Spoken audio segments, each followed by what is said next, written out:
नगरचा BPCLचा पोलिसांचा पंप, तिथे होर्डिंग पडलेलं.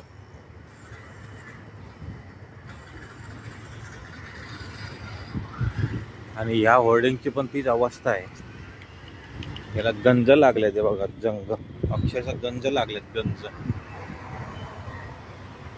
या पावसामध्ये केव्हा हेही कोसळू शकतं, हे पण शिल्लक राहणार नाही.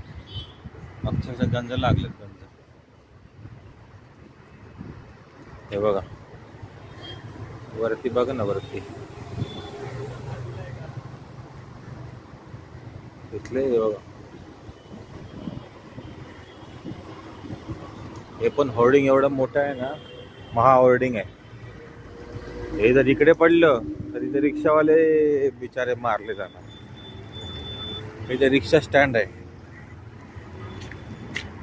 BMC याच्यावर केव्हा कारवाई करणार काय माहिती.